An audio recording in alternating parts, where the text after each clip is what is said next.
Baik anak-anak, pada pembahasan kedua kali ini kita akan membahas tentang unsur-unsur aljabar. Apa saja sih unsur-unsur aljabar itu?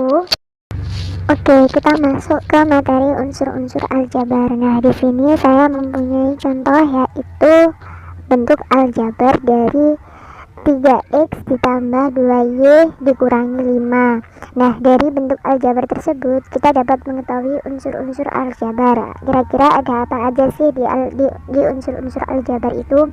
Nah, untuk yang pertama yaitu unsur variabel. Nah, unsur variabel itu yang diartikan sebagai huruf yang ada di dalam bentuk aljabar tersebut. Nah, berarti huruf yang ada di bentuk aljabar tersebut ada huruf apa aja?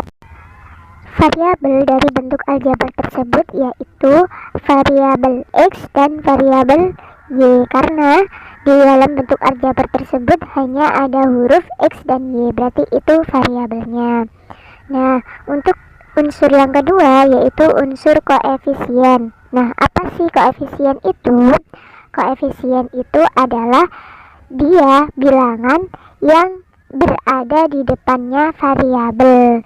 Jadi ketika ada variabel, dia sudah pasti ada koefisien meskipun variabelnya itu x gitu ya. Nah, berarti koefisiennya berapa? Koefisiennya ya 1. Nah, seperti itu. Nah, dari bentuk aljabar yang sudah Ibu berikan tadi yaitu 3x ditambah 2y dikurangi 5.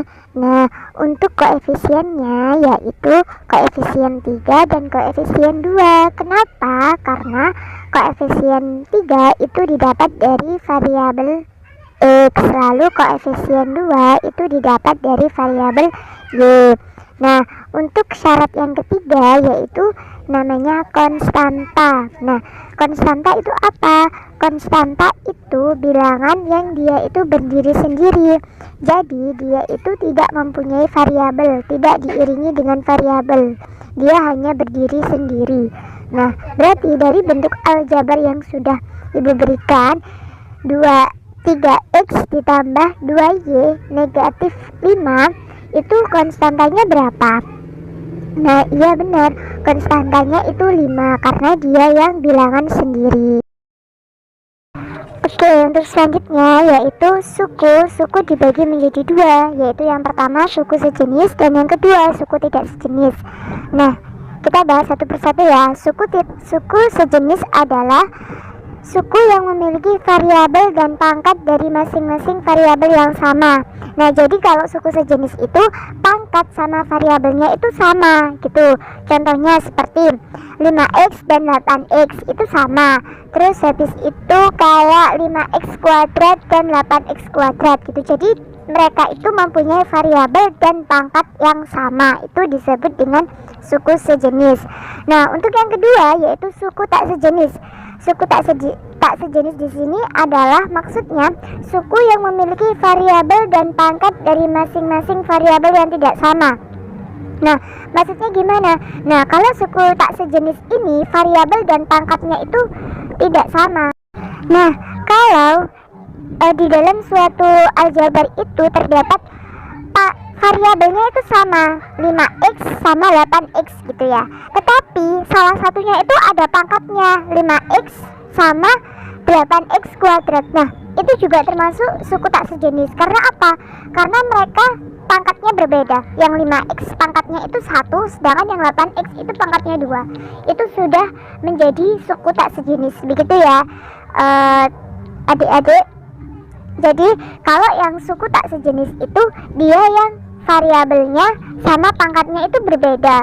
Tetapi kalau suku sejenis itu variabel dan pangkatnya itu sama. Seperti itu.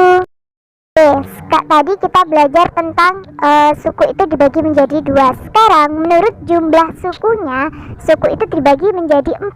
Nah, suku yang pertama yaitu suku 1 atau disebut monomial. Suku 1 adalah bentuk aljabar yang tidak dihubungkan oleh operasi jumlah atau selisih. Jadi dia hanya satu saja.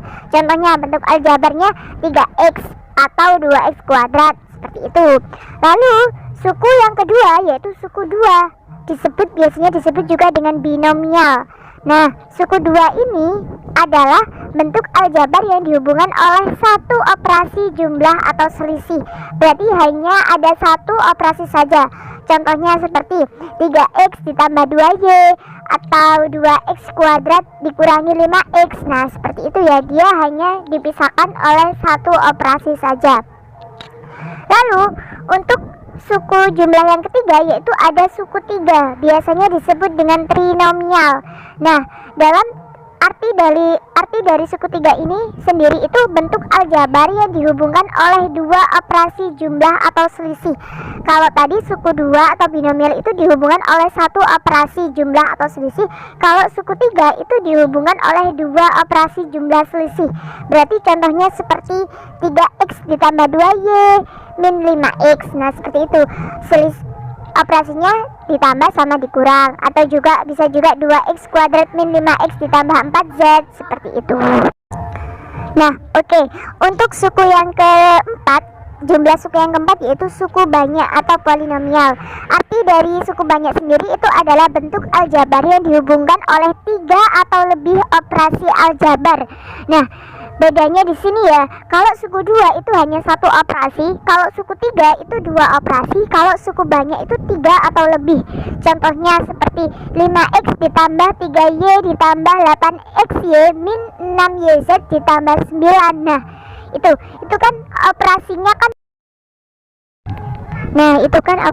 itu kan lebih dari 3. Nah, itu disebut dengan suku banyak atau polinomial. Seperti itu.